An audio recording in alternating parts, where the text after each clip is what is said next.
एक तो हो गया बॉलीवुड, लेकिन एक ऐसी बॉलीवुड की शख्सियत है जिनको हम बिजनेस वर्ल्ड में भी बहुत ऊपर देखते हैं, वो है किंग खान शाहरुख खान।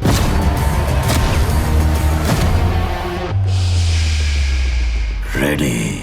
उनकी कुंडली आपने कभी स्टडी, ऐसा क्या है उनके उसमें कि वो जहां हाथ डालते हैं वो सोना हो जाता है? मैंने उनकी कुंडली भी देखी है। उनकी कुंडली के अंदर बहुत अच्छे योग हैं, प्रचंड लक्ष्मी योग है।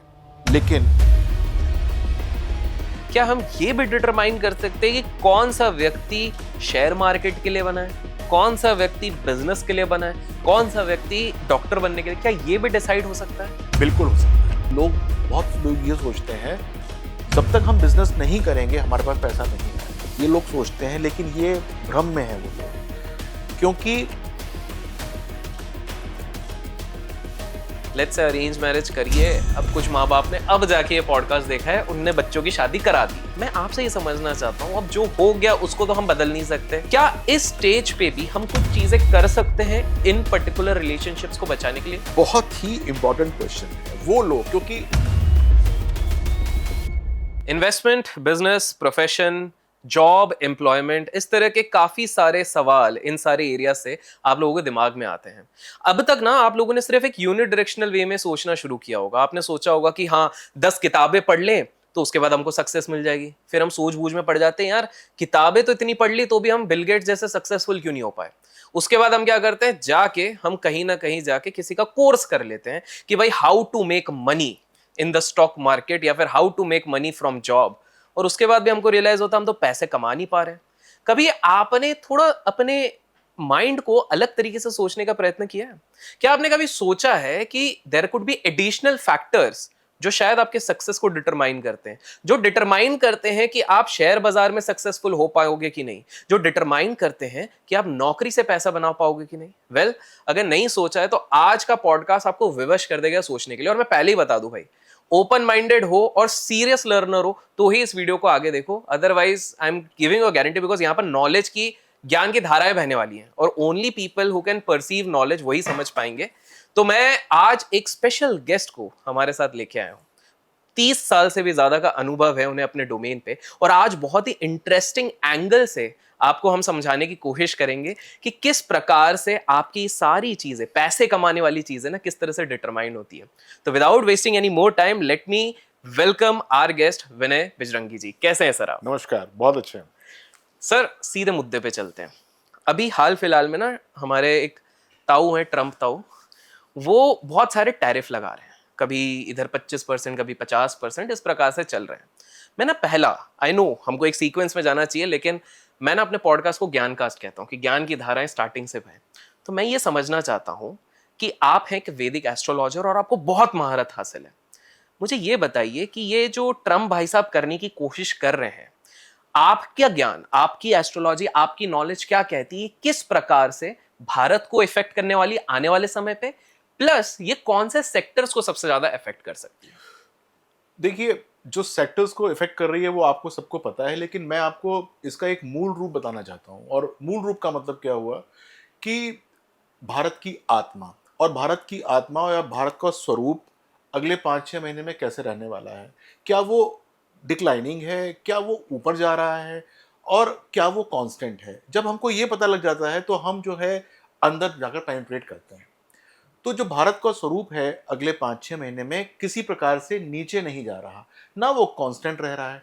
उसका जो ग्रोथ पैरामीटर्स है, जो 5-7-8% की जो ग्रोथ है, वो हमको कांस्टेंट नज़र आती है। यानी कि उसके अंदर जो भी हमारे एक्सपोर्ट्स हैं या जो भी हमारी इंपोर्ट्स है, और वो उस रीजन से मतलब रखती है जिसकी आप बात कर रहे हैं ताऊ जी की, तो उससे फर्क अगर पड़ रहा होगा तो वो कहीं और से काउंटर बैलेंस होगी। Now this is about India in as a whole for that matter.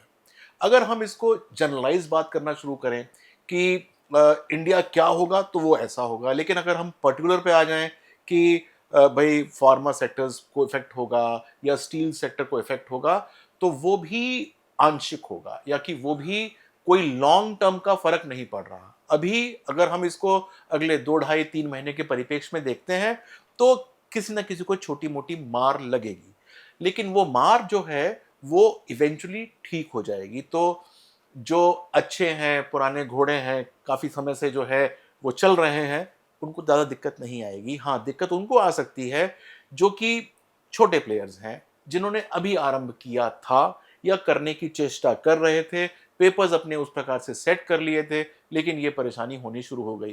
क्योंकि जब मैं इसको पूरा इवैल्यूएट कर रहा था, तो मैंने ये देखा कि मेरे बहुत सारे ऐसे क्लाइंट्स हैं जो कि अमेरिका में एक्सपोर्ट करते हैं।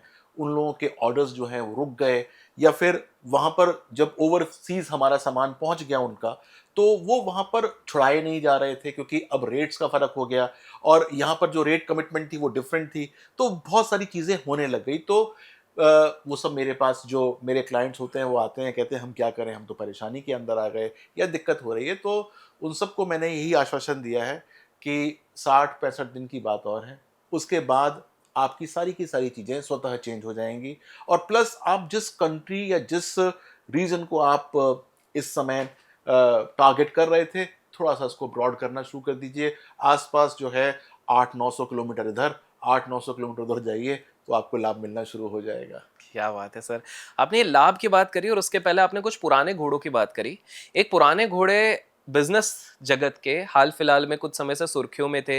ईडी का भी कुछ उनके उधर आया था, प्लस उनके जो भाई हैं वो तो बहुत ही बड़े हैं। ये भी एक समय पे बहुत बड़े हुआ करते थे। मुझे ना इस एग्जाम्पल के साथ भी मेरे को आप ये समझाने की कोशिश कीजिए, जितने लोग व्यापार चलाते हैं, बिजनेस चलाते हैं, प्रोफेशन चलाते हैं, ये एक समय पे बहुत ऊंची शिखाएं टच करते, बहुत ऊपर। चाहे हम एक समय पे बात करें, जैसे 1992 में हर्षद मेहता बहुत बुलंदियों पे थे, मतलब उनको बिग बुल और सारे नाम बताए जाते थे। फिर वैसे विजय माल्या को कहा जाता था कि विजय माल्या जैसा तो और कोई हो नहीं सकता, और अभी मैं जिनकी बात कर रहा हूँ नाम मैं नहीं ले रहा हूँ, लोग कमेंट्स में गेस कर ले।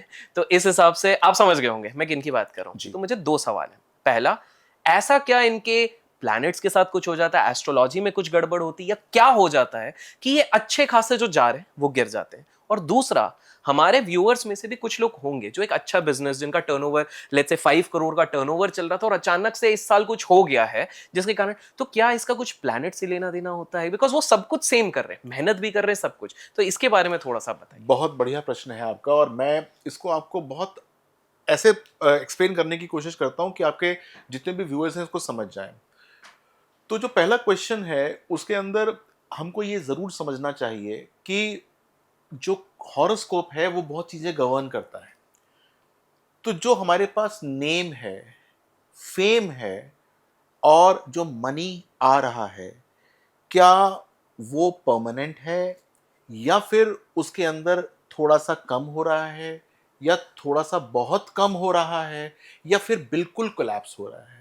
ये कुंडली के अंदर पूरे के पूरे आदेश छुपे हुए होते हैं। और यदि ये आदेश कोई पढ़ ले और ये बता दे कि आपका कुंडली के अंदर इस समय एक दरिद्र योग एक्टिवेट होगा जो आपका सर्वमूल नाश कर देगा, तो उसको वहां पर सजग होना चाहिए।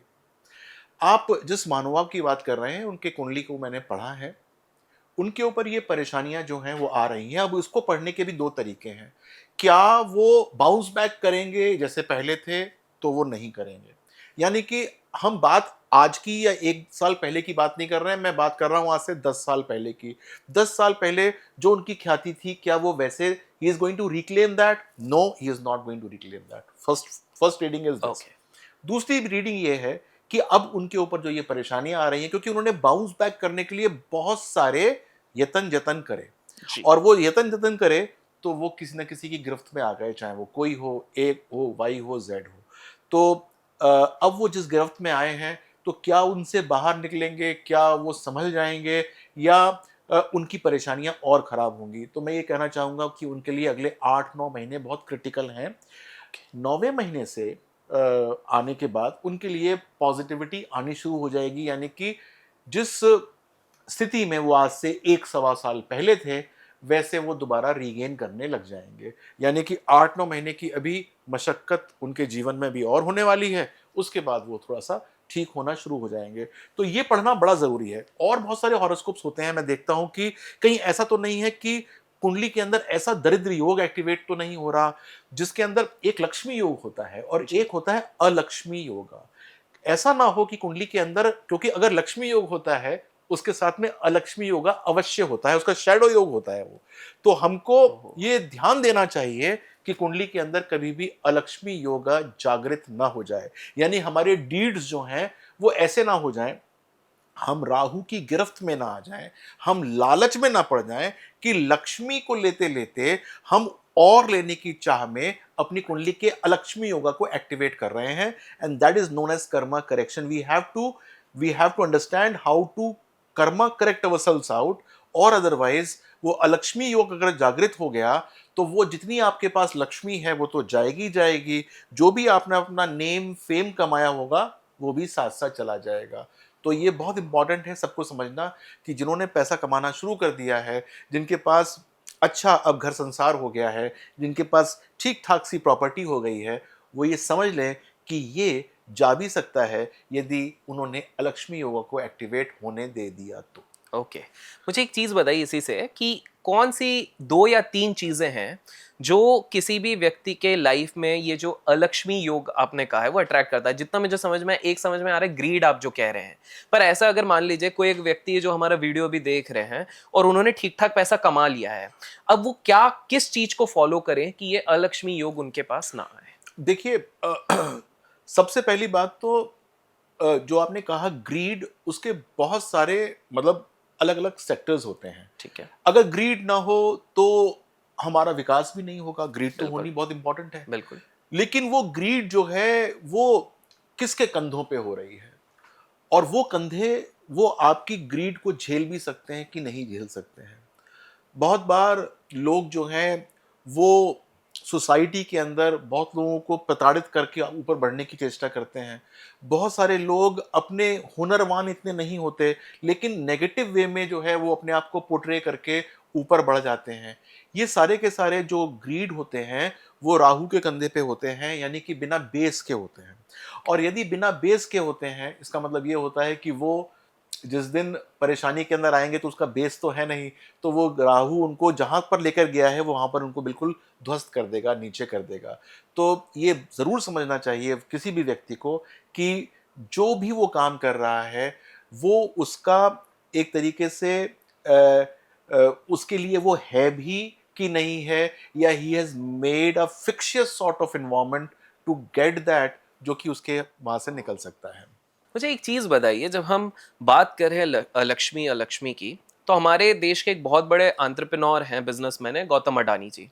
आपने देखा होगा कि उनके 2 साल पहले काफ़ी मुश्किलें आई थी, हिंडनबर्ग रिपोर्ट आया, काफ़ी सारी चीज़ें आई और उनकी नेटवर्थ भी डाउन हुई, वहाँ से वो बाउंस भी किए थे कहीं ना कहीं। मैं आपसे जानना चाहूँगा, अगर आपने उनकी कुंडली देखी है या कुछ इस तरह के व्यापारियों का आपने देखा है जिसके बारे में आप उल्लेख करना चाहें? जी। तो जो भी इस प्रकार के लोग होते हैं तो वो हमारे स्कैनर से दूर नहीं रहते, क्योंकि वो हमारे लिए एक तरीके से पाठ्यक्रम भी होते हैं, हमारी नॉलेज को भी जो है वो डिफरेंट डायरेक्शंस पे लेके जाते हैं। तो जैसे मैंने आपको बताया कि हमको इवैल्यूएट ज़रूर करना चाहिए कि कौन सा योग किस समय जागृत है। मान लीजिए कि एक व्यक्ति है, बच्चों का एक समूह है, और उनको एक बाग के अंदर कुछ आम तोड़ने हैं, और उस बाग में एक चौकीदार बैठा हुआ है, और वो बच्चे चंचल हैं, राइट? वो चाहते हैं कि वो आम तोड़ लें। तो वो क्या करेंगे, वो चौकीदार को बहकाएंगे या इंतज़ार करेंगे कि चौकीदार जब कभी घर निकल जाए, भोजन करने निकल जाए, तब जाकर वो बाग से आम तोड़ के लाएं। बिल्कुल। इसी तरीके से कुंडली के अंदर भी ग्रह होते हैं जो कि चौकीदार के रूप में बैठे होते हैं या परेशान करने के लिए बैठे होते हैं। यानी कि वो लोग जो कि अ, अपनी किस्मत का दरवाज़ा देख रहे होते हैं कि यार नहीं खुला, नहीं खुला, नहीं खुला। उनके लिए मैं ये बताने की चेष्टा कर रहा हूँ कि हमको ये ज़रूर देखना होता है कि कुंडली के अंदर कौन से ग्रह किस पोटेंसी के साथ बैठे हुए हैं, और कब जो है वहाँ से एक निकलने का रास्ता हमको मिल जाए। ये रास्ता बहुत सारे बिजनेसमैन को समझ में आता होगा कि हो सकता है कि उनको पता लगता हो, लेकिन बहुधा ऐसा होता नहीं है। बहुधा हम ही बताते हैं कि आप जो है ये वाला काम तब करिएगा, ये वाला काम तब कीजिएगा, ताकि आप जहाँ से आप निकल पाएँ। और यहीं पर वो जो आप जी, जिन्होंने आपने जी। जिनका नाम लिया, मैं उनका बताना चाहता हूँ कि अ, जब ऐसी कुंडलियाँ आती हैं या ऐसी परेशानियाँ आती हैं, तो ये हम देखने की चेष्टा करते हैं कि भाई ये जो जो उनके ऊपर ये विपत्ति आई है, एक मैसिव विपत्ति आई है, क्या ये अल्पकालीन है या कि दीर्घकालीन है? अगर अल्पकालीन है तो ये कितने समय तक रहने वाली है और इसका निवारण क्या है। ऐसा तो नहीं है कि अल्पकाल में ही इतना बड़ा काम हो जाए कि दीर्घ काल तक के लिए कुछ बचे ही ना, और उसके लिए क्या हमको उपाय करने चाहिए। उपाय से मेरा मतलब है क्या करेक्टिव मेजर्स लेने चाहिए, और यदि ये दीर्घकालीन है तो दीर्घकालीन के भी ये क्या-क्या नाश या सर्वनाश करके जाएगी, हमको उसके लिए क्या उपाय करने चाहिए, क्या नहीं करना चाहिए। तो जो जिनकी आप बात कर रहे हैं उनका ये अल्पकालीन था, ओके। और आज भी आगे भी आएगा, क्योंकि उनकी कुंडली के अंदर कुछ ऐसी प्लेसमेंट है ग्रहों की जो कि बार-बार एक्टिवेट होती है, और एक्टिवेशन डीएक्टिवेशन भी जो ट्रांजिटिंग प्लैनेट्स होता है उससे होता है। मजे की बात यह है कि उनके हॉरोस्कोप के अंदर बहुत शीघ्र तरीके से जो चलने वाले प्लैनेट्स होते हैं, जैसे वीनस और मरकरी, ये एक्टिवेट कर रहे हैं। ये हर महीने, हर 2 महीने, हर 3 महीने के बाद एक्टिवेशन कर देते हैं। मान लीजिए कि कोई एक्टिवेशन शनि के द्वारा हो रहा हो, तो वो एक बार एक्टिवेट डीएक्टिवेट हुआ तो अब वो 2.5 साल के लिए बाद खत्म हो जाती है। लेकिन उनकी कुंडली के अंदर ये जो जो ये शीघ्र गति या फिर अतिगामी जो हमारे जो प्लैनेट होते हैं वो कर रहे हैं, तो उनके पास ऐसी आगे भी आने वाली हैं। लेकिन उनकी जो जो उनका सूर्य है वो बलिष्ठ है, चिंता करने की जरूरत नहीं है। मुझे एक चीज़ बताइए, आपके पास मान लीजिए कोई क्लाइंट आते हैं और आपने कोई बहुत बड़े-बड़े आपके क्लाइंट्स हैं, हम नाम नहीं लेते, लेट्स से कोई बिज़नेसमैन आते हैं और वो आपको कहते हैं कि इस तरह से इनकी सेम स्थिति चल रही है। तो इसकी कोई रेमेडीज़ नहीं होती हैं? कि भई आप अगर कुछ सॉल्यूशन, क्योंकि वो आपसे एट द एंड सॉल्यूशन लेने ही आ रहे हैं, वो बोल रहे हैं कि सर हमारे इसमें समस्या है, तो इसकी कुछ रेमेडीज़ नहीं होती हैं? देखिए, बहुत सारी रेमेडीज होती हैं जो कि हम उनकी कुंडली के हिसाब से बताते हैं, और रेमेडीज जो हैं पूजा पाठ, ठीक है ना, अनुनय विनय, दान, इस प्रकार से होता है। लेकिन बहुत बार क्या होता है कि इसके एक सिंबॉलिक मतलब भी होते हैं। ओके। फॉर एग्जाम्पल, मैं कहता हूं कि आपके लिए इस समय शनि भारी है और आपको शनि की पूजा करनी चाहिए या शनि का दान देना चाहिए, इससे आपका काम सिद्ध हो जाएगा। या फिर शनि और राहु का कॉम्बिनेशन है जो आपको परेशान कर रहा है, आप ये पूजा करिए और ये दान दीजिए, इससे आपका काम हो जाएगा। ये मैं उनको बताया, लेकिन इसके पीछे का मतलब ये है कि जैसे ही वो ये काम करते हैं तो उनको ये बुद्धि आती है। शनि का मतलब होता है कोई वर्कर है, शनि का मतलब होता है कोई ऐसा व्यक्ति है ओह! जो कि उनके लिए इस समय काम सिद्ध कर सकता है, जो कि उनको इस समय नज़र नहीं आ रहा है। जैसे ही वो अपने आप को थोड़ा-सा काम डाउन हाँ। करेंगे, तो वहाँ से उनको कोई रास्ता मिल जाएगा, जिससे उनका काम सिद्ध हो जाएगा। मैं कहता हूँ कि राहु के दान कर दो भाई जाकर। राहु का मतलब होती है हवा, राहु का मतलब होता है सीक्रेट, राहु का मतलब होता है कि कोई चीज़ जो आपसे छुपी हुई हो। जब आप दान करना शुरू करते हैं तो आप राहु से अनुनय विनय करते हैं कि ये है, वो है, दान कर रहा हूँ मैं आपके। तो आपको कहीं न कहीं से ये स्ट्राइक होना शुरू हो जाता है कि वो व्यक्ति है, उसने ये काम किया है, वहाँ से ऐसा हुआ है और ये बात ऐसे खुल सकती है। और फिर जब आप अपनी चीज़ों को इग्नाइट करना शुरू करते हो, तो सब चीज़ें एक्टिवेट होना शुरू हो जाती हैं और जी। आपको स्रोत पता लग जाते हैं, आपको सॉल्यूशन पता लग जाते हैं। तो बहुत बार क्या होता है कि आपके पीस ऑफ माइंड के लिए उपाय होते हैं, जिससे कि आपको सही कॉर्ड स्ट्राइक हो जाए और आप उसके अंदर ट्रायम्फ हो जाओ एक तरीके गॉट से। इट। सर मुझे एक चीज़ बताइए, एक तो हो गया बॉलीवुड, लेकिन एक ऐसे बॉलीवुड की शख्सियत है जिनको हम बिजनेस वर्ल्ड में भी बहुत ऊपर देखते हैं, वो है किंग खान शाहरुख खान। शाहरुख खान जी का हम obviously he was not from a फिल्मी बैकग्राउंड, वो बिल्कुल नीचे से ऊपर आए हैं। और उनकी काफ़ी कहानियाँ होती हैं कि एक बार उन्होंने कहीं पे खड़े होके कहा था कि मैं इधर का सबसे बड़ा बंगला लूंगा, उनने बंगला भी ले लिया। बिजनेस भी उनका बहुत बड़ा है, रेड चिलीज एंटरटेनमेंट हो गया, मूवी प्रोडक्शन हो गई, हर चीज़ में। उनकी कुंडली आपने कभी स्टडी, ऐसा क्या है उनके उसमें कि वो जहां हाथ डालते हैं वो सोना हो जाता है? देखिए, मैंने उनकी कुंडली भी देखी है और मैंने उनको आगाह भी करता हूँ कि उनकी कुंडली के अंदर बहुत अच्छे योग हैं, प्रचंड लक्ष्मी योग है। लेकिन जब लक्ष्मी योग होता है तो अलक्ष्मी योग भी साथ साथ होता है। तो उनका जो अलक्ष्मी योग है वो बीच बीच में कुछ समय के लिए एक्टिवेट होता है, लेकिन वो ज़्यादा एक्टिवेशन के अंदर है नहीं।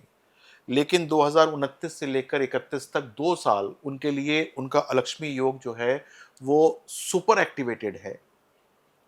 तो जो आप आज मुझे बात बता रहे हैं वो उनके 30 साल पुराने करियर को जी। लेकर बता रहे हैं। लेकिन जो मैं आपको बात बता रहा हूँ वो मैं सन 2029 से लेकर 31 तक बता रहा हूँ। जिसके अंदर जो उनका एम्पायर है उसके कुछ पिलर्स जो हैं हिल सकते हैं और वो हिला हुआ महसूस करेंगे अपना आप को। और वो एक्सटेंट कितना हो सकता है? वो एक्सटेंट उतना हो सकता है जितना मिस्टर अमिताभ बच्चन हिला हुआ अपने आप को एक ज़माने में महसूस कर रहे थे। वो उस एक्सटेंट तक हो सकता है। तो he has to be very cautious while executing certain jobs or certain things in this कार्यकाल। अब ये बड़ा इंपॉर्टेंट है समझना कि जब मेरे पास कोई व्यक्ति आता है और बहुत अच्छा होता है और बहुत अच्छे उसके पास सिस्टम चल रहे होते हैं और वो पूछता है कि सर ये सब कुछ ठीक चल रहा है, अब ये मैं जो हूँ वो एक्सपेंशन के लिए जा रहा हूँ, और मुझे अगर नज़र आ जाए कि एक्सपेंशन के अंदर कोई परेशानी वाली बात है तो मैं उसको कॉशन दे देता हूँ कि भाई एक्सपेंट जो काम कर रहे हो वो तो ठीक है, लेकिन एक्सपेंशन अभी ठहर जाओ, एक्सपेंशन नहीं करना, किसी नए व्यक्तियों के साथ हाथ नहीं मिलाना। किसी हाथ मिलाने का मतलब ये है कि कोई नए वेंचर्स के कोलैबोरेशन अंदर मत करना। कोलैबोरेशन जी करना जी शुरू कर जी दिया, ये मत जी। करना। अगर कोलैबोरेशन करना मजबूरी है तो ऐसे ऐसे ऐसे कोई विदेशी ताकत, कोई बाहर का लोग, कोई इधर से लोग जिनको जानते ना हो वहां पर मत चले जाना, उधार मत दे देना, या फिर कहीं पर इक्विटी मत ले लेना ऐसी जो कि आपके लिए परेशानी का सबब बन जाए। तो ये सब चीज़ें जो हैं वो बताई जाती हैं। तो जो जिनका आपने नाम लिया, जो मैंने उनको बताया कि 2029 से 31 उनको वो हीट फील होनी शुरू हो जाएगी, और उसके लिए वो कमिटमेंट हो सकता है कि 2028 या 27 में ही करना शुरू कर दें। तो मैं उनको बस थोड़ा-सा ये बताना चाहता हूँ कि while you invest, you are open to do that, but still you should be taking a due consultation with some learned astrologer so that he can guide you कि क्या जो है आपको इन्वेस्टमेंट्स करनी चाहिए और क्या नहीं करनी चाहिए। एंड माइंड यू, ये बड़ा इंपॉर्टेंट काम बताने जा रहा हूं मैं आपको कि एक आपने स्टोरी सुनी होगी जिसके अंदर कुछ समय के लिए किसी किसी व्यक्ति ने, उसने राजा से पूछा कि बताओ तुम क्या करना चाहते हो? कहता मुझे एक दिन के लिए बना दीजिए राजा। तो उसको राजा बना दिया एक दिन के लिए। तो वो सामने आ गए मंत्री के, साहब इसको दंड देना है, तो क्या दंड दिया जाए? अब वो बेचारा एक नॉर्मल सा व्यक्ति था, उसने अपनी पूरी की पूरी शक्ति लगा दी, इसको ऐसा करो 10 पैसे का दंड लगा दो। तो मतलब that that is what he could think. तो आपका जो हम्म। जो एसोसिएट या जो आपको कंसल्टेशन देने वाला हो उसको आपके मैग्नीट्यूड का पता होना चाहिए कि आप किस मैग्नीट्यूड की बात कर रहे हैं। मतलब 500 700 1000 करोड़ 1500 करोड़ उसने देखे ही ना हो, मतलब 5000 करोड़ उसने देखे ही ना हो, वो करोड़ 2 करोड़ के बारे में सोचते ही वहीं पर निढाल हो जाए। तो ऐसे लोगों से भी आपको समझना चाहिए कि who is the right person to whom to get associated to, otherwise there can be some problems. वाह सर, अभी तक बहुत अच्छे इंसाइट्स मिल रहे हैं। दोस्तों आपको कुछ भी पसंद आ रहा है लाइक ज़रूर कीजिएगा। सर मेरा एक सवाल है अब आपसे, अब थोड़ा सा हम इसको एक आगे जैसे हम लोग कंटेंट की दुनिया में देख रहे हैं, लास्ट 1-2 साल में ना काफ़ी सारे कंटेंट क्रिएटर्स के लाइफ में भूचाल आया हुआ। आप अगर आप न्यूज़ तो देखते ही हैं, यूट्यूब पे भी काफ़ी सारा बहुत बहुत भूचाल आ रहा है। तो मैं समझना चाहूँगा आपसे 2 चीज़ें। पहला, इसमें भी क्या आपको लगता है एस्ट्रोलॉजी का योग है? सेकंड, अगर आप नाम लेना चाहें तो आप ले सकते हैं, नहीं लेना चाहें नहीं ले सकते हैं। अगर आपने कुछ क्रिएटर की, अगर आपने कहीं पे कुंडली देखी है, इन्फ्लुएंसर या जो फेमस है ऑन यूट्यूब या इंस्टाग्राम, और आप उससे उस विषय में अगर आप कुछ बताना चाहेंगे कि हाँ मैंने ये चीज़ स्टडी करी है और इस पर्टिकुलर इंसान के लाइफ में अभी भी उतार चढ़ाव आएगा। बहुत ही अच्छा क्वेश्चन है, लेकिन इसको ना थोड़ा सा मैं रिफाइन करता हूँ कि जी कंटेंट क्रिएटर हो, यूट्यूबर हो जी। या इंस्टा के ऊपर फेमस हो, इसको साइड में रख देते हैं। उसका ब्रेड एंड बटर तो वो है ना, हाँ। जहां से वो उसको मिल रहा करेक्ट। है। तो इसका मतलब क्या हुआ, उसका वो प्रोफेशन है। जी। तो किसी भी प्रोफेशन के अंदर अगर आपके पास लक्ष्मी है तो अलक्ष्मी योग है, दैट इज वेरी ये श्योर। क्लियर हो गया, भाई ये क्लियर हो मुझे गया भी ना, क्लियर हो गया क्लियर। बिल्कुल। अलक्ष्मी योग हो सकता है। अब अलक्ष्मी योग कैसे एक्टिवेटेड हो रहा है? मान लीजिए कि आप कंटेंट क्रिएटर हैं, जी। तो आपका काम तो वीनस का ही है, शुक्र का काम है आपका। शुक्र का एसोसिएशन राहु केतु से अगर हो रहा है किसी भी कारण से, तो आपको अपने शुक्र पे और मुंह के ऊपर कंट्रोल नहीं है, संयम नहीं है। आप कुछ भी बोल सकते हैं और कुछ भी कहीं पर भी किसी को हर्ट हो सकता है। बिल्कुल। ये वाली इस बात जो है वो एक्टिवेटेड हो सकती है। तो चाहे वो कंटेंट क्रिएटर हो, चाहे वो कोई बिजनेसमैन हो, तो ही हैज टू, मतलब सबसे इंपॉर्टेंट बात यह है कि जिनका बिजनेस बिल्कुल सही चल रहा है, मैं उनको भी एडवाइस करना चाहता हूं कि भैया आपका सही चल रहा है ना, भगवान करे इससे 4 गुना सही चले, लेकिन अपने अलक्ष्मी योग को आइडेंटिफाई कर लो, number 1। Number 2, when this yoga is going to get activated, इसको आइडेंटिफाई कर लो। क्योंकि ओके। आपको एक बार लाइट मिल गई ना, आपको इंसाइट मिल गई, भाई फलानी रोड के ऊपर उस माइलस्टोन पे जाकर एक गड्ढा है, आपको वो नेगोशिएट करना है। या तो आपको म्युनिसिपैलिटी को फोन करना है कि गड्ढा भर दो, या फिर आपको अपनी गाड़ी वहां से हटा के किसी और रूट से लेके जानी है। तो this is what astrology does, कि आपको बता दिया कि उस समय वहां पर एक परेशानी का एक आएगी, और परेशानी इतनी विस्तृत होगी। छोटी मोटी परेशानी होगी, उसके लिए बहुत छोटे मोटे रेमेडीज होते हैं। कोई बड़ी सी परेशानी होती है तो बड़े रेमेडीज होते हैं। बड़े से मेरा मतलब ये है कि ये काम मत करना, ये काम अभी सोचो ही मत, इसके साथ कोलैबोरेट ही मत करो। बहुत लोग आते हैं मेरे पास, कहते हैं कि सर हमारा ये होटल है और एक बहुत ही बढ़िया पार्टी मिल गई है, वो कह रही है कि वहां बना दो और हम उसको ऑपरेट कर लेंगे। अब भैया मत करो, तुमने अभी 250-300 करोड़ रुपए निवेश करने जा रहे हो, ये तुम्हारा जो है तुम्हारे लिए परेशानी का सबक बन जाएगा। चौथे साल में ये व्यक्ति जो तुमसे कह रहा है कि तुम्हारा ऑपरेट कर देगा XYZ जगह पर, वो करने वाला नहीं है, आपके लिए परेशानी होगी। हो सकता है कि आज की दशा आपकी बहुत अच्छी चल रही हो, लेकिन जब आपका ये बन के तैयार होगा, उस समय आपकी दशा हल्की होगी। ओ। तो you have to be very mindful कि आज अगर आपको कोई चीज आपने आप हाथ बढ़ा रहा है, तो हो सकता है दशा बहुत अच्छी हो, गोचर बहुत अच्छा हो, ट्रांजिटिंग प्लैनेट बहुत अच्छे हों, लेकिन जब ये बन के तैयार होगा तो उस समय क्या होगा, तो you have to be very mindful of that also. अब सर मैं कुछ आपके एक्सपीरियंस से, क्योंकि इतने अनुभवी व्यक्ति है और एक्सपीरियंस से हमने चीज़ें नहीं ली, मैं 2-3 केसेस आपसे समझना चाहूँगा। आपके पास क्या इस प्रकार के क्लाइंट आए हैं, और मोटा मोटी आप इस तरह के क्लाइंट्स को क्या सजेस्ट करते हैं? क्योंकि आई एम प्रिटी श्योर इस तरह के हमारे कुछ व्यूअर्स भी हैं, कमेंट्स में कभी कभी आते हैं। एक व्यक्ति है, उन्होंने अपना बिजनेस चालू करा, बहुत अच्छा चला, रियल एस्टेट का बहुत बड़ा बिजनेस चला। अनफॉर्चुनेटली डाउनफॉल आया और वो कर्जे में आ गए, क्योंकि real estate is a very capital intensive thing. वो मान लीजिए 50 करोड़ के कर्जे में आ गए। क्या इस प्रकार के कर्जे वाले क्लाइंट आपके पास आते हैं, और आते हैं तो उनको जो सोल्यूशन अगर आप देते किस प्रकार से देते हैं? और आइडियली क्या ये चीज 1 साल में सॉल्व होगी, 2 साल, क्या ये भी हम एस्ट्रोलॉजी से डिफाइन कर सकते हैं? इसके बारे में थोड़ा बताइए। मेरा ऑफिस नोएडा में है, और पिछले 10 साल के अंदर नोएडा के अंदर कितने सारे जो रियल स्टेट डेवलपर्स थे, उन्होंने अपने प्रोजेक्ट शुरू किए और बेचारे बंद हो गए, किसी न किसी कारण से बंद हो गए। उनमें से कुछ शुरू हो चुके हैं, और कुछ जो हैं वो हमेशा के लिए बंद हो गए। तो क्योंकि मेरा ऑफिस नोएडा में है, तो ऐसे मैं कम से कम 20-25% लोगों को जानता हूँ, जो ओके। कि जो कि मेरे पास आके मुझसे ये पूछते हैं कि क्या है क्या नहीं है। तो मेरे पास इसका कंप्लीट पिक्चर है परफेक्ट। कि क्या है क्या नहीं है। तो अ, सबसे बड़ी बात यह है कि टाइमिंग्स, अगेन जो मैं पहले बात कर रहा हूँ कि जी। टाइमिंग बड़ी इंपॉर्टेंट होती है। बहुत बार आपकी कैपेसिटी के बियॉन्ड है कि आपकी बोरिंग पावर है कितनी। अ, मान लीजिए कि आपका प्रोजेक्ट जो है वो 500 करोड़ रुपए का प्रोजेक्ट है, और आपके पास हैं 25 करोड़ रुपए। आप इस उम्मीद पे हैं कि 200 करोड़ रुपए मार्केट से उठा लेंगे, और फिर इस उम्मीद पे हैं कि आप उसको ऐसे बेच देंगे हवा में कि बाकी के पैसे तैसे आ जाएंगे। और आपकी बोरोइंग जो है वो पावर आपके हॉरोस्कोप में या तो उतनी है नहीं, या जब आपका ये प्रोजेक्ट स्टार्ट हो रहा है और जब ये आप इसके टाइमलाइन को समझ रहे हैं, तब तक वो बोरो हो नहीं पा रहा है, या मार्केट से आपको वो पैसा नहीं मिल रहा।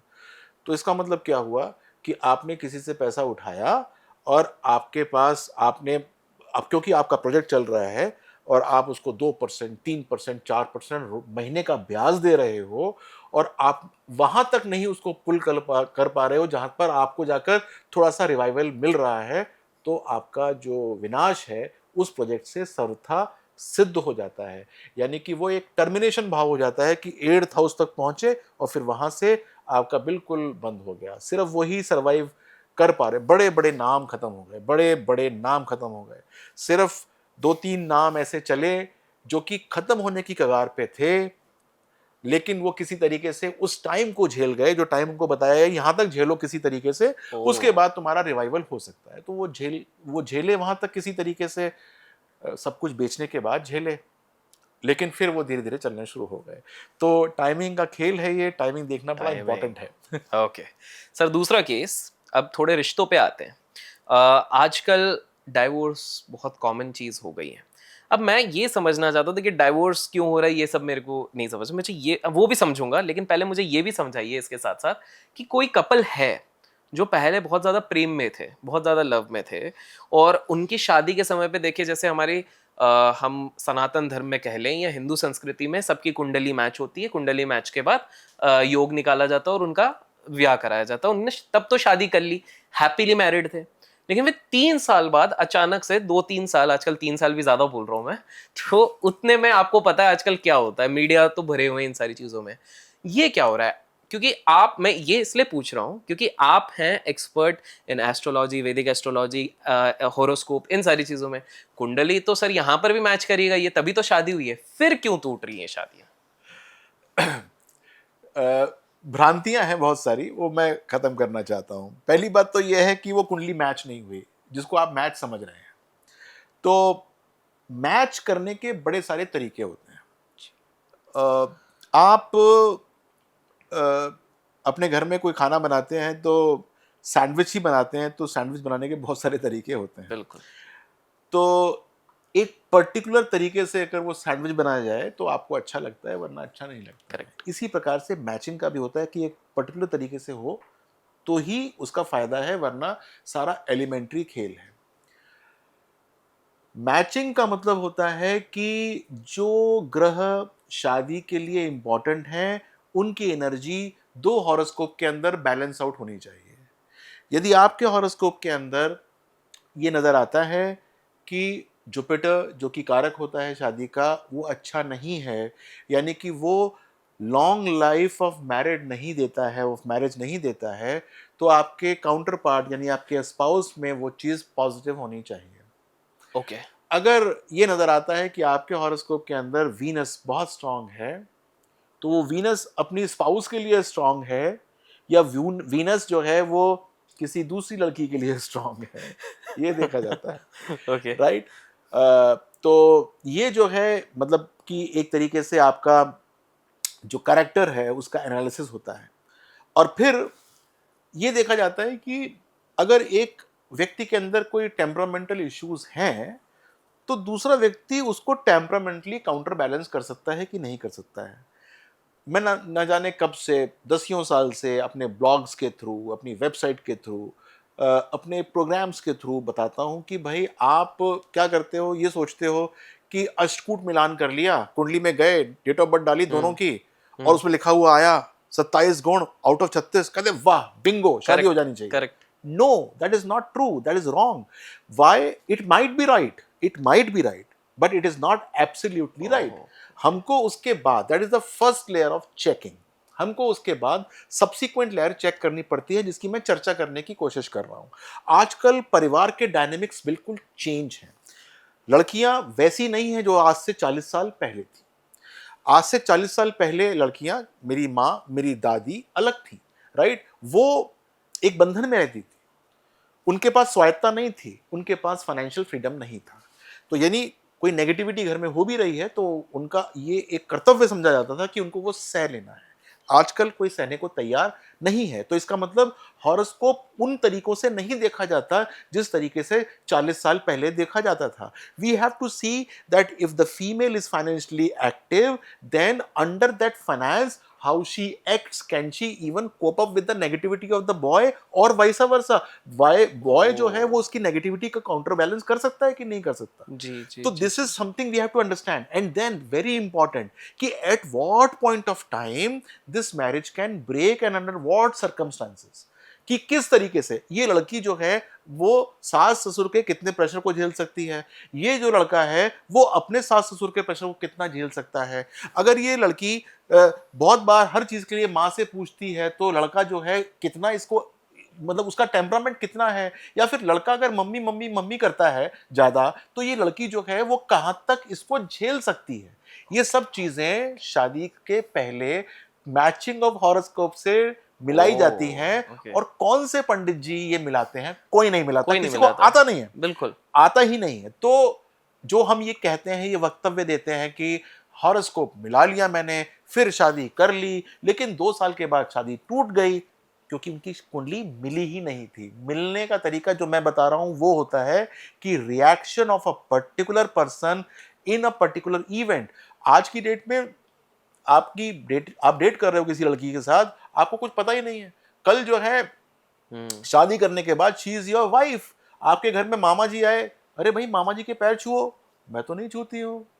आपको वहीं पर वो बुरी लगने लग जाएगी बात। जी बिल्कुल आप बिल्कुल। समझ रहे हैं नहीं समझ रहे हैं कि हमारे घर की तो प्रथा है, कहता टू हेल्प विद योर प्रथा। अब आप कहो कि अच्छा, हाँ अच्छा।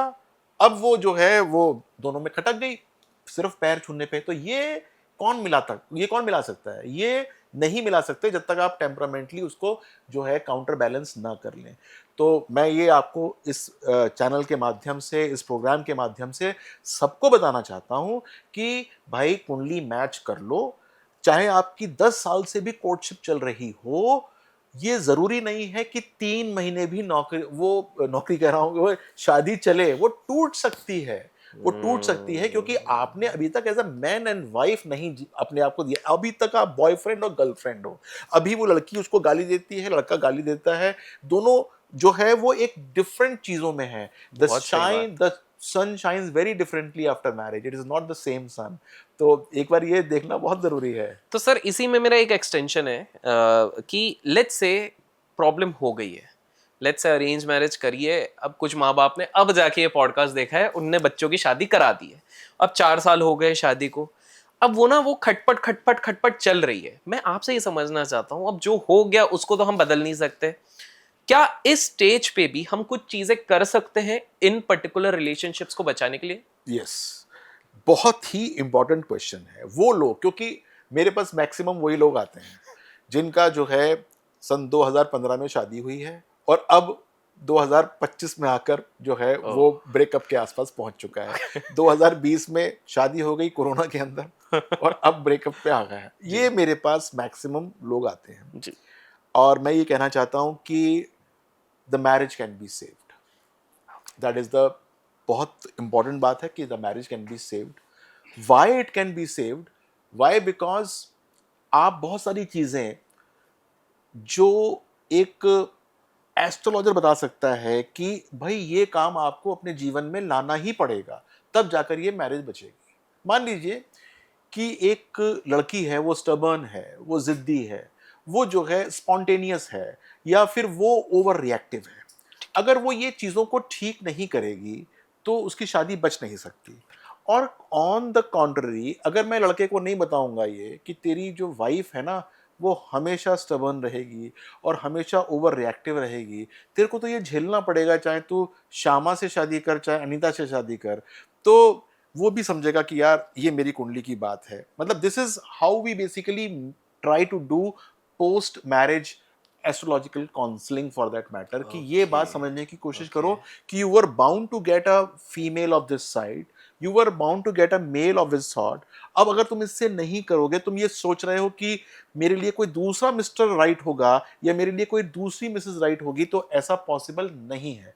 तो हमको जो है वो उनको थोड़ा सा पॉजिटिव फीडबैक देते हैं और 2 4 5 सेशंस होते हैं, तो फिर उनका गाड़ी जो है ठकर ठकर ठकर करके चलना शुरू हो जाती है। Got it. सर मुझे एक चीज़ बताइए कि ये हम रिश्तों की इतनी सारी बातें कर रहे हैं, अब थोड़ा सा आगे वापस हम आते हैं पैसों की बातों में, क्योंकि हमारे व्यूअर सबसे ज़्यादा पैसों में एक्साइटेड रहते हैं। अब रिश्ते और पैसों को भी हम थोड़ा सा मिला देते हैं। क्या होता है कि बहुत सारे रिश्ते का बुनियाद ही होता है पैसा। अब सीन ऐसा हो जाता है कि बहुत सारे फीमेल्स या मेल्स फॉर दैट मैटर शादी करते हैं looking into the commercial status, कि भाई क्या सामने वाले का क्या स्टेटस है। बड़े बड़े लोगों में भी हमने देखा है, बड़े बड़े उद्योगपति में भी ये चीज़ होती है। अब बहुत लोग उस स्टेटस के साथ तो शादी कर लेते हैं, बट देन किसी पॉइंट पे, जैसे कि हमने बात करी है, कुछ प्रॉब्लम्स हो जाती हैं जिसके चक्कर में थोड़ा फाइनेंशियल स्टेटस ऊपर नीचे हो जाता है। मुझे आपसे ये चीज़ समझनी है कि जब एस्ट्रोलॉजी की बात आती है, जब हॉरोस्कोप की बात आती है, तब हम स्टार्टिंग पॉइंट से, जब इंसान पैदा होता है या लेट्स से जब उसका बचपन होता है, तब से क्या हम सारी चीजें थ्रू एस्ट्रोलॉजी और ये सारी चीजें डिसाइड कर सकते हैं हॉरोस्कोप? कि लेट्स टेक एन एग्जांपल, आपके पास कोई आया अपने बच्चे को लेके जिसकी उम्र 3 साल है, जस्ट छोटा बच्चा है, क्या आप अभी से लुकिंग एट हिज और हर एस्ट्रोलॉजी एंड हॉरोस्कोप ये सब प्री डिटरमाइन या प्री डिफाइन? क्योंकि मैं इसलिए पूछ रहा हूँ क्योंकि आपके प्रिडिक्शन मैंने देखी हुई है, बहुत सटीक होती है, इलेक्शन वाली मेरे को ध्यान है।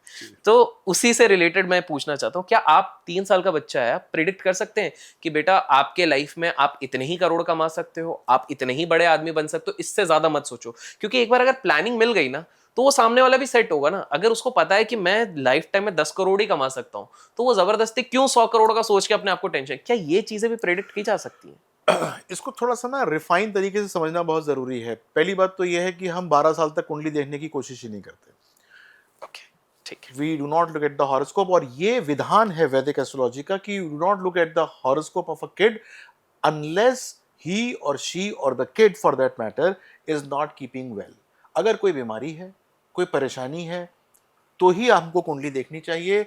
वरना पैदा होते ही हमने उसकी कुंडली बनाई, ये देखा कि नक्षत्र कोई नेगेटिव तो नहीं है और उसकी शांति कब करनी है, बस उसके बाद उसकी कुंडली बंद करी और रख दिया। अब you are born with a free will. भगवान ने आपको ओके। पिछले जन्म की बहुत सारी पॉजिटिविटी दी है। मजे करो, खेलो कूदो और अपने जीवन को जियो। तो बच्चों का नहीं देखेंगे? नहीं देखते। परफेक्ट। 12 साल के बाद माँ बाप को लगता है कि नहीं यार, मेरा बच्चा जो है वो मेरे अनुरूप नहीं है। मुझे आईएएस बनना था, मैं तो बन नहीं पाया, इसको मैं बनाने की कोशिश कर रहा हूँ, ये सुनता नहीं है। जी।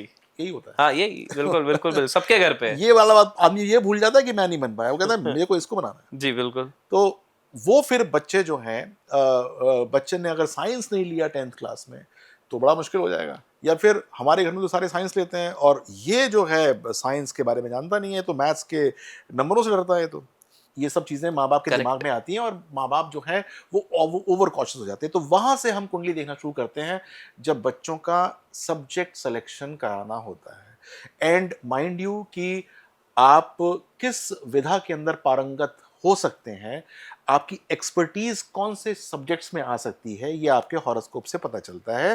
By reading your 5th house, 2nd house and 6th house की कौन कौन से इन्फ्लुएंस आ रहे हैं, तो हम ये सब्जेक्ट्स निकालते हैं।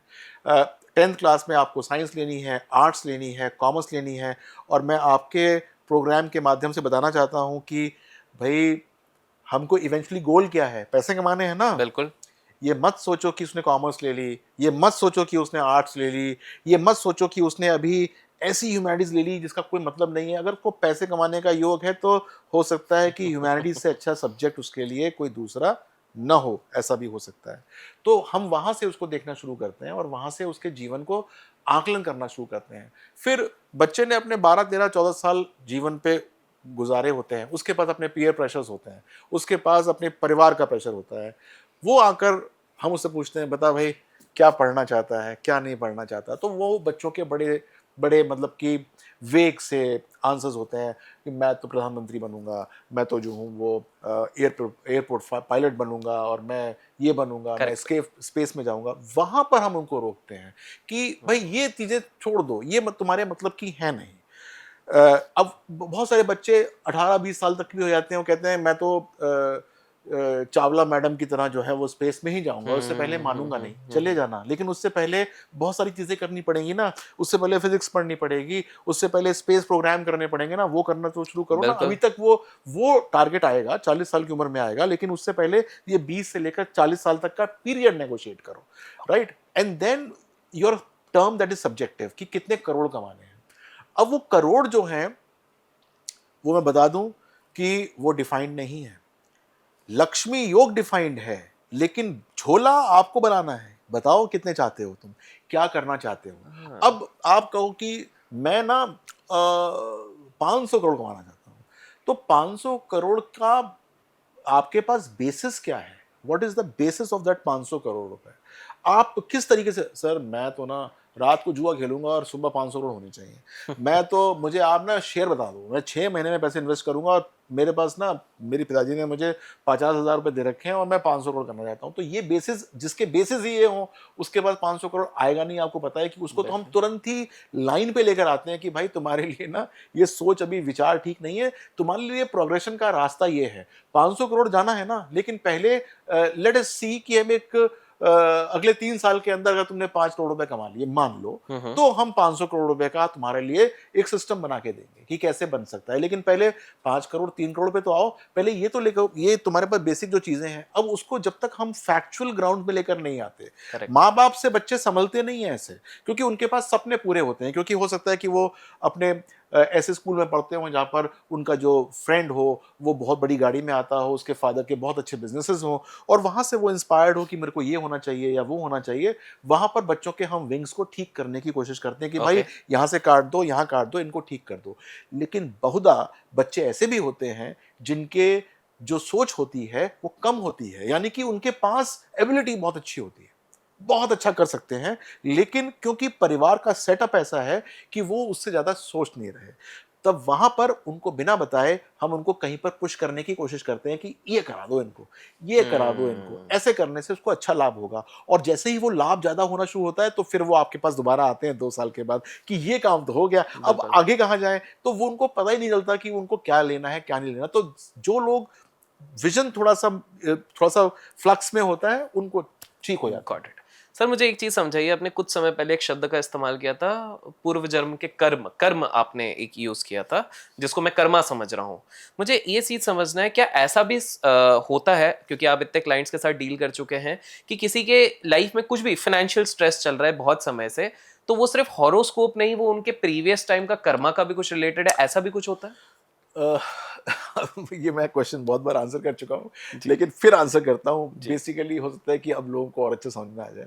बिल्कुल। अ, देखिए, जब आप पैदा हुए, व्हेन यू आर बॉर्न, जब आपने कुछ भी एक्शन नहीं किया, अभी आप रोए भी नहीं है, अभी अभी आपको डॉक्टर को चांटा मारना है और तब आप रोएंगे। आपकी कुंडली जो आज मैं देखूंगा, शायद आप मुझे दिखाएं, तो वो बन चुकी थी ना उस सही समय, क्योंकि पता है कि बिल्कुल। 8:35 फलानी जगह ये डेट बिल्कुल। में बन गई। बिल्कुल। कोई ग्रह आपके अच्छे हैं वहां पर, कोई ग्रह हल्के हैं। क्यों हल्के हैं, क्यों अच्छे हैं, क्यों आपकी दशा जो है वो ऐसी चल रही है कि शनि की दशा है या राहु की दशा है, पैदा क्यों होते है ही। ये? पैदा होते ही, पैदा हाँ। होते ही। ओके। आपने कुछ भी नहीं किया, अभी आपने तो हाँ। अभी नर्स को आंख भी नहीं मारी। जी, राइट। जी, जी। लेकिन आपको ये कह रहे हैं कि भाई आपका वीनस कमजोर है। करेक्ट। मतलब क्यों कह रहे हैं? हाँ। तो ये इस जन्म का तो है ही नहीं ना, ये सारा पिछले जन्म का है, ये तो आवंटन है। ये तो आपने जो डीड्स किए पिछले जन्म में, उसके आधार पर ये आवंटन हो गया। ओके। ओके। राइट। कि आपका वीनस अच्छा है या खराब है, शुक्र अच्छा है, तो इसका मतलब ये हुआ कि अब ब्रह्मा जी क्या कहते हैं वो समझिए जी। कि षष्ठी के दिन मैंने आपकी कुंडली को बना दिया। जो कुंडली मिलती है वो षष्ठी के दिन, षष्ठी की पूजा होती है ना, छठी की पूजा बोलते हैं बिल्कुल। जिसको, जी। वो षष्ठी के दिन आपकी कुंडली बन जाती है। वो पंडित जी बना देते हैं कि ये लो ये लो ये लो ये लो। बनती है 6 दिन पहले, लेकिन षष्ठी के दिन बन जाती है। कहते हैं ये लो लो भैया तुम्हारी कुंडली है, पिछले जीवन में तुमने ये सब किया था, इस जीवन में यदि तुमने अपने आप को मॉडिफाई नहीं किया तो जैसे पिछले जीवन में किया था वही कट पेस्ट इस जीवन के अंदर हो जाएगा। तो वो कहते नहीं है ओह! कि ओके। सब कुछ तो हुँ। पहले लिखा है, ये लिखा हुआ है कि हाँ, अगर कुछ नहीं किया, जहां पैदा हुए वही खा लिया, वही पी लिया, पिताजी ने बोला कि यहाँ चले जाओ, भैंस चराए आओ या खेती कर लो, या मेरा ये वाला काम है इस पे जाकर दुकान पे बैठ जाओ, तो आपने जो कुछ नहीं किया, मान लो जैसे जैसे आपको बताया गया आपने वैसे कर लिया, तो आपने कोई मॉडिफिकेशन नहीं किया अपने पिछले जीवन में, तो वो कट पेस्ट होके इस जीवन में आ जाएगा। अब यहीं पर फ्री विल का काम आता है कि जो जुपिटर आपकी कुंडली के अंदर है वो कहता है कि भाई कुछ तो कर्म कर, कुछ तो काम कर, कुछ तो बुद्धि का इस्तेमाल करके अपने जीवन से को चेंज कर। जो पिछले जीवन में अच्छा था उसको अच्छा छोड़, और जो खराब था या हल्का था या जो एवरेज था उसको एवरेज आउट करो। वाओ! क्या खूबसूरती से आपने इसका आंसर दिया है। सब मुझे एक चीज़ बताइए, क्या आपके पास अगर कोई आता है, या इन जनरल भी हम पूछ रहे हैं, कि with the help of horoscope, astrology and all the विद्या, क्या हम ये भी डिटरमाइन कर सकते हैं कि कौन-सा व्यक्ति शेयर मार्केट के लिए बना है, कौन-सा व्यक्ति बिज़नेस के लिए बना है, कौन-सा व्यक्ति डॉक्टर बनने के लिए, क्या ये भी डिसाइड हो सकता है? बिल्कुल हो सकता है। और इसमें कोई अपवाद भी नहीं होता। अगर मैं ये बात करूं कि आपकी कुंडली के अंदर मैं ये देख सकता हूं कि आप पैसा किससे कमाओगे, लक्ष्मी योग। अब यहाँ पर ना बड़ा इंपॉर्टेंट बात है कि बहुत लोग ये सोचते हैं जब तक हम बिजनेस नहीं करेंगे हमारे पास पैसा नहीं हुँ। आएगा, ये लोग सोचते हैं, लेकिन ये भ्रम में है वो लोग। क्योंकि नौकर होके भी, किसी के अधीनस्थ रहकर भी आप बहुत अच्छी तरीके से अपने लक्ष्मी या धन योग को एक्सप्लॉइट कर सकते हो। तो that is very important to understand. तो कुंडली के अंदर ये देखना बहुत जरूरी है कि आपकी लक्ष्मी योग किस तरीके से एक्सप्लॉइट हो रहा है। वो अधीनस्थ होके यानी कि नौकरी करके हो रहा है, या फिर अपने अंदर हाँ। अधीन रख के लोगों को हो रहा है। ओके। राइट, या आप एक एम्प्लॉयर हो गए हो या एम्प्लॉई हो, तो you have to see that through which yoga, employee yoga या employer yoga, that yoga gets activated. तो हम करेक्ट। तभी कहते हैं कि यार मत करना, तो बिना मतलब में क्यों टेंशन ले रहा है, तेरा हाँ। तो नौकरी करके काम चल रहा है। बिल्कुल। या फिर हम कहते हैं भाई तो बिजनेस कर ले, क्योंकि बिजनेस करके तो बहुत मजा आ रहा है, उससे ही तेरा जो है वो लक्ष्मी योग एक्टिवेट हो रहा है। ओके। ओके। भारत के अंदर आधे लोग गरीबी रेखा से ऊपर आ जाएंगे यदि वो बिजनेस या नौकरी उस प्रकार से कर लें जिस प्रकार से उनकी कुंडली में लिखा हुआ है। यानी कि ये भारत सरकार के लिए बड़ा इंपॉर्टेंट है ये समझना कि सही तरीके से मैन पावर का उपयोग करवा दें, तो कुंडली दिखवा के तो वो सही तरीके से काम करके अपनी वास्तव में जो है वो जो 40% लोग अभी गरीबी रेखा से नीचे जी रहे हैं, वो सब के सब ठीक ठीक तरीके से ऊपर पहुंच जाएंगे। वाह। तो ये समझने की बात है। वाह। तो ये बात हो गई क्लियर। जी। इसके बाद आपने पूछा मुझसे कि शेयर मार्केट के अंदर जी। योग होता है कि नहीं होता। तो एक प्लैनेट होता है कुंडली के अंदर मर्क्यूरी का, बुध, जो कि कारक होता है या डूअर होता है शेयर मार्केट का। अगर वो आपके लिए अच्छा प्लेस्ड है तो आपको शेयर मार्केट से फायदा होता है, और यदि वो आपके अगेंस्ट प्लेस्ड है कुंडली के अंदर, आपको शेयर मार्केट से नुकसान होता है। लेकिन यहां पर कैच है, हम उस मरकरी को अच्छा कर सकते हैं। ओह। Yes, okay. अगर खराब भी प्लेस है तभी अच्छा कर सकते हैं। अब वो अच्छा कैसे कर सकते हैं समझिए। हम मरकरी को टेम कर सकते हैं, यानी कि हम उसको किसी तरीके से को शिक्षित कर सकते हैं कि तुम जो हो इस प्रकार से मुझे एक्ट करो। शिक्षा कौन कौन से ग्रहों से मिल रही है ये समझने की बात है। वो मरकरी कैसे ट्रेन होगा ये कुंडली बताती है कि ये ट्रेन हो सकता है दीर्घकालीन में, यानी कि लॉन्ग टर्म इन्वेस्टमेंट में हो सकता है। हम कहते हैं कि भाई इधर आ, कुंडली में तेरे योग नहीं है, लेकिन तू अगर सपोज थोड़ी सी शिक्षा ले ले तो तू लॉन्ग टर्म ट्रेडिंग के अंदर मास्टर हो सकता है। Go and do it. या फिर हम कहते हैं कि भाई तुम्हारी कुंडली के अंदर डेरिवेटिव मार्केट के अंदर बहुत अच्छा योग नजर आता है। You can do that, right, train your self in that, और अपनी बुद्धि लगा के काम करो। किसी को कहते हैं कि इंट्रा, बहुत सारे लोग आते हैं यही काम पूछते हैं, साहब डेरिवेटिव मार्केट और इंट्राडे, सर पैसा तो यहीं पर है। बिल्कुल। इतने पैसे लगाए थे, घर से लगाए थे 1 लाख रुपए, और एक एक दिन वो 3 लाख हो गए, लेकिन एक दिन दिन आया कि वो 1 लाख भी चले गए अपने, और बिल्कुल। सारा साफ हो गया अपना। बिल्कुल। तो ये कुंडली का एक योग है जो कि समझना चाहिए कि अगर ये योग है तो आप डेरिवेटिव मार्केट में या इंट्राडे के अंदर निवेश मत कीजिए। अपने आप को आप जो है लॉन्ग टर्म मार्केट के अंदर कीजिए। यदि कोई आपको एस्ट्रोलॉजर ये बोलता है कि आपका जो शेयर मार्केट के अंदर काफी अच्छा होल्ड है, तो ये उससे जरूर अगला क्वेश्चन पूछना चाहिए, सब किस में है, लॉन्ग टर्म में है कि शॉर्ट टर्म में है कि मीडियम टर्म में है। तो वो आपको ये खोल के बताएगा कि किस चीज के अंदर आपका है, कौन से सेक्टर्स के अंदर हो सकता है। सेक्टर इतना मैटर नहीं करता, जितना मैटर ये करता है कि आपको कौन से आप उसमें जाइए, लॉन्ग टर्म में जाइए कि आप शॉर्ट टर्म में जाइए। ये आपके लिए ओके। काफी अच्छी तरीके से इवैल्यूएशन हो सकता है सर, इसका। जब शेयर मार्केट की बात हो ही रही है तो सीधे एक पॉइंट का पूछ लेते हैं। 2020 में क्या ऐसा क्या हुआ था, मतलब मैं कोविड के हिसाब से नहीं पूछ रहा हूँ, क्योंकि बाजार आपने देखा होगा बहुत बुरी तरीके से गिरा हुए थे, बहुत हाहाकार मच गया था, ऊपर से 40-50% गिर गया था।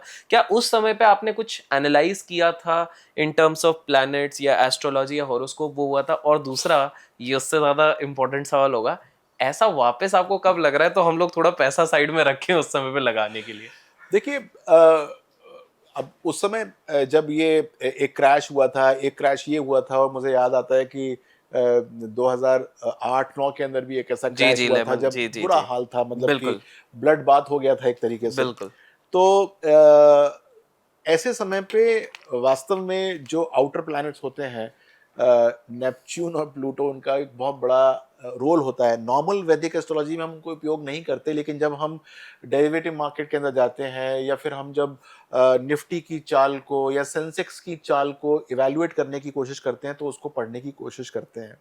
और नॉर्मली मैं जब ऐसी चीज़ों को पढ़ता हूँ तो जो लोग मेरे साथ जुड़े रहते हैं उनको मैं ये बताने की कोशिश करता हूँ कि भाई अगर लॉन्ग टर्म के हैं तो तुम चुपचाप रहो, चिंता मत करो, क्योंकि ये 2-2.5 महीने का स्विंग है, उसके बाद आपका ठीक हो जाएगा। ठीक तो यदि आपने कोई प्रॉपर्टी खरीद रखी है तो आप रोज तो फोन करके पूछते नहीं हो कि क्या रेट चल रहा है या नहीं चल रहा बिल्कुल। है। लेकिन हाँ, यदि आप रोज के हिसाब से जो है वो अटेंटिव हो, तो आपको दिखेगा कि मैं ये कहता हूँ कि थोड़ा रुक जाओ, शांत हो जाओ, अपने आप को 15-20 दिन के लिए विड्रॉ कर लो, मत करो, क्योंकि इस समय मार्केट का जो सेंटिमेंट है वो नेगेटिव है। यदि आपको नेगेटिव सेंटिमेंट के करने के अंदर विधा आती है, क्योंकि बहुत बार क्या होता है कि जो जो एक्सपर्ट्स होते हैं, जिनका बुध जुपिटर के साथ बहुत अच्छा अलाइंड होता है, उनको फर्क नहीं पड़ता कि मार्केट ऊंची जाए या नीचे जाए। उनको पता होता है कि नीचे भी मार्केट जा रही होगी तो कैसे कमाना है। तो फॉर देम उनको फर्क ही नहीं पड़ रहा, क्योंकि उनके लिए तो उन्होंने अपने सारे स्टेक्स को रीएडजस्ट कर दिया और उनको वहां से जो है वो पैसा मिलना शुरू हो गया। तो यहाँ पर ये मुझे पता होता है कि कौन सा व्यक्ति रीएडजस्ट कर सकता है और कौन सा हाँ। व्यक्ति जो है वो रीएडजस्ट करने में उसको दिक्कत आएगी। तो ओके। हमारा कॉशन उसी प्रकार से उनको चला जाता है। और सर आने वाले समय में अगर आप कुछ ऐसा बता सके जो आपने अगर किया है उस पर थोड़ी एनालिसिस। देखो, इतना ज़्यादा काम होता है कि 5-6 महीने से ज़्यादा जो है ज़्यादा एनालिसिस हो नहीं पाता, ठीक है। क्योंकि हम जो है, और वो भी 15-15 डेज के ब्लॉक में देखते हैं। ठीक है। कोई ऐसी दिक्कत वाली बात नहीं है, ठीक है, चिंता मत बस कीजिए। यही क्लैरिफाई करना था। जी। सर मेरे दो और प्रश्न हैं आपसे, अगेन थोड़ा प्रोफेशन से रिलेटेड है। काफी सारे लोग होते हैं जो काफी समय तक एक पर्टिकुलर प्रोफेशन में चले जाते हैं। जैसे कि मैं अगर कुछ नाम ही लेता हूं, जैसे चेतन भगत जी थे, उन्होंने बहुत समय तक इन्वेस्टमेंट बैंकिंग करी। फिर उस समय पे कोई नहीं जानता था उनको, ठीक है, वो आईएम और जो भी हो, वो भी लोगों को पता लगा जब उनने किताब लिखनी शुरू करी। वैसे ही काफी सारे लोग होते हैं, वो बहुत ज्यादा समय एक प्रोफेशन में दे देते हैं और फिर अचानक से कुछ स्विच करते हैं और उनके लाइफ में कुछ मैजिक हो जाता है। मेरे दो सवाल है, मैं आपसे क्योंकि इंटरनल बात समझना चाहूंगा, आपको ऐसा लगता है कि ये लोग फाइनली किसी एस्ट्रोलॉजर से मिलते हैं या किसी सही व्यक्ति से मिलते हैं जो कहते हैं कि भाई तुम गलत लाइन में हो? और दूसरा, जो हमारे व्यूअर्स अभी देख रहे हैं, जिनको सर बहुत लोगों को ना मेरे ही सर्कल में स्टक फील करते हैं कि यार ठीक है, खाने पीने का हो जा रहा है, रहने का है, जितना मेहनत करो उतना मिल रहा है, लेकिन सफोकेशन हो जाता है। क्या हॉरोस्कोप, एस्ट्रोलॉजी, वैदिक एस्ट्रोलॉजी इस चीज में भी हेल्प कर सकता है? हाँ, आपका बहुत अच्छा प्रश्न है, लेकिन मैं आपको यहाँ पर थोड़ा-सा इसका एक तरीका बताने की कोशिश करता हूँ बिल्कुल। कि अ, आपको नेम फेम चाहिए या फिर आपको अपना पैशन फॉलो करना है। तो बहुत बार क्या होता है कि ये 45, 50, 55 में जो लोग पहुंच जाते हैं, उनको लगता है यार बहुत कुछ कर लिया, परिवार को साथ दिया है हमने, अब कविता करने का मन करता है, या वो जो हमने चीजें सोची थी बचपन में वो करने का मन करता है। और उनके पीछे ये आइडिया उनको नहीं होता है कि इससे वो कोई फेम की जो कॉर्ड है उसको भी स्ट्राइक कर सकते हैं। तो वो लोग जो हैं वो बहुत बार फेम की कॉर्ड को स्ट्राइक कर लेते हैं अनजाने के अंदर, उनको पता ही नहीं होता कि इससे जो, क्योंकि वो तो अपना पैशन फॉलो कर रहे होते हैं कि चलो यार अब बहुत दिनों तक अपने परिवार को मैंने साथ दिया, अब मैं जो हूं अपने काम के लिए जा रहा हूं। उनको किसी एस्ट्रोलॉजर की जरूरत नहीं होती, क्योंकि वो तो पैशन को फॉलो करना है तो करना है। अगर मेरे को मजा आता है भैंस चराने में, या ठीक है। मेरे को एक छोटा सा एक ऐसा यूनिट बनाना था जिसके अंदर 5-7 मुझे गाय रखनी थी और उनकी मुझे सेवा करनी थी, तो मेरा पैशन है। हो सकता है कि वो बहुत बड़ा हो जाए, हो सकता है इतना बड़ा हो जाए कि मेरे पास 500, 1000, 1500 गाय हो जाएं और मेरा नाम जो है वो बढ़ जाए, ये मुझे पता नहीं है, क्योंकि मैं तो सिर्फ पैशन फॉलो करने गया था। वो लोग जो कि पैशन के अंदर नाम ढूंढते हैं, उनको मेरी जरूरत पड़ सकती है। कि वो मैं बता सकता हूं कि तुम पैशन फॉलो करोगे तो तुम्हारा जो नाम है, यानी कि तुम्हारा पैशन राहु के साथ एसोसिएटेड है कि नहीं है, तुम्हारा नाम वायरल होगा कि नहीं होगा।